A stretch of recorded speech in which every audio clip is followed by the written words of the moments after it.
529 po. Oo nga. Hindi ko bibigay sa'yo to. 59. Sabi naman, baliktad pala yun. Yan o. Yeah, thank you. Thank you.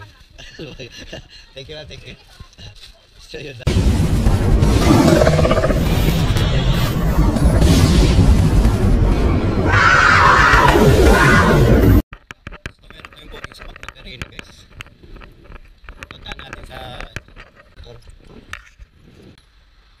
Pangalawang booking ko pa lang to guys. Ay pangatlo pala. 10 to 1. So let's go, samahan nyo ako sa pagkuha natin sa ating order doon sa McDo Carry.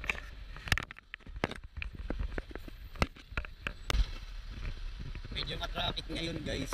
So magkatabi lang to kung saan yung pick up location papunta sa drop off area. So last booking na natin to. Tapos mamaya na ulit tayo bibiyahe. Kasi uulan na naman. Oh my goodness.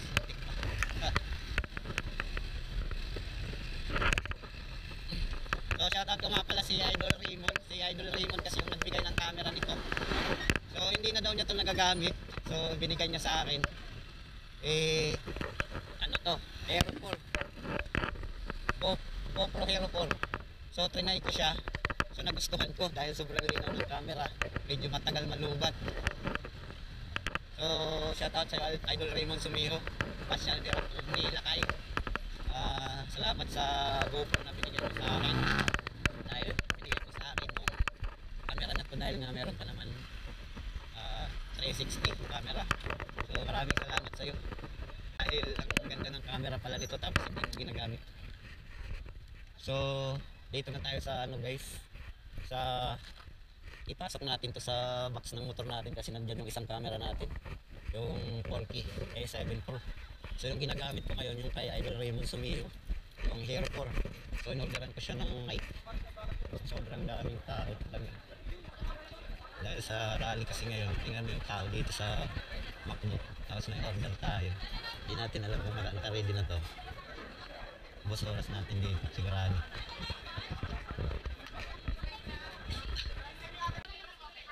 Wala pa. Dito to sa labas. Alanganin tayo dito, sobrang daming tao.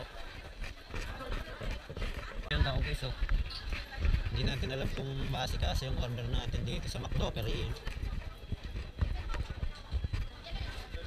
Walang yata yung road dito. Tatanong natin dito. Aray ko po. Wala nga eh, wala kang inasikaso pa dun eh.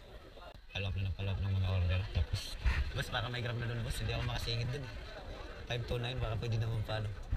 Ang hirap sumingit dun. Maraming umiiyak na ng ano, dine-in eh. Makakabuti ng cancel to eh. Okay, so yun na tayo guys kasi sana sikasuhin ko dun. Mamaya pa-cancel ng customer to sa sobrang tagal eh. Sige na, sige, maghihintay ako ng ready mama. 529 ma'am. 529. Baka kasi pa-cancel. Thank you. So yun na tayo sa manager guys kasi nga baka pa-cancel ng customer to. Sayang yung biyahe papunta natin sa store. Kasi may mga customer kasing naiinip na sobrang tagal. So dahil nasa daming customer sa store, pwede talaga mangyari. Mainip yung customer natin. Pero nakiusap na tayo ng manager para maasikaso niya. Kasi para di masayang yung punta natin dito sa store. 529 po. Oo nga. Hindi ko bibigay sa'yo to. 59. Sabi naman, baliktad pala yun. Yan o. Yun, thank you. Thank you. Thank you. So yun na, nasikaso na ni ma'am. Ang pala, baliktad pala yung code number natin guys kasi kapag hindi tama yung code number doon sa booking natin, hindi bibigay sa atin yung order ng customer. So, binirify ni ma'am kung 529 ba yung number ko. So, pagtingin ko ulit is, ano pala, 592 baliktad. So, punta na tayo sa drop-off location guys para ma-attend natin yung order ng customer. So, dapat nakikiusap tayo ng maayos sa mga manager para maasikaso nila ng mabilis yung order kapag maraming customer. So, samahan nyo ako papunta sa drop-off area kung saan naman naka-location sa customer. dito na tayo sa drop off area. Dito na sa may Aba Hotel. So, tanong natin kung saan to. Anong unit to? Walang unit na palagay. Tawagan natin. Arrive muna natin. Verify natin kung saan unit.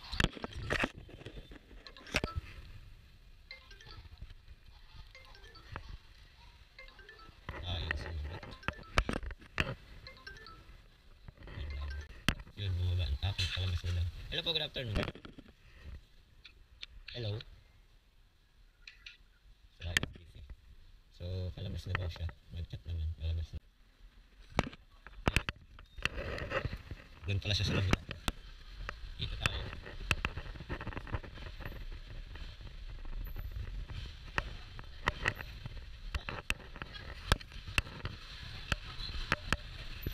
Sir, ayun sa pa. Ay, wala kayo, sir. Hello? Yun lang, wala. Oo. Tignan natin sa tumero. Wala din. Di abot, sir eh. 40 pesos lang yata ito. Okay lang, sir. Thank you. Thank you pa, thank you. Sir, yung abot yung pag-play natin sa pag-100 guys. 40 pesos lang nabigay natin. Ang bill ni sir is 112. Thank you sir sa tip na binigay nyo. Kasi no choice ako, wala ko pa makali. Kasi siya wala mga kulang sa play. So ayun guys, nakasit natin yung booking natin sa McDo. So kahit pa ito mabilis yung booking natin kasi nakiusap tayo sa manager. Dahil nga sa dati kung ako sa McDo kumakain. So yun naman tayo pwedeng makisingit. Sumingit ng sumingit doon. So yun. Ganun lang mga Rider Talks TV. Yung pagkukuha namin ng order sa merchant, katulad nung nakita nyo kanina, sobrang daming tao, nagawa natin ng paraan at nakisuyo tayo sa manager. So yun lang, maraming salamat sa lahat ng mga followers ko, non-followers at sa mga nananatili din sa aking Facebook page na lahat ng nagko-comment, nanonood. So shout out sa inyo guys, sana patuloy nyo akong supportahan para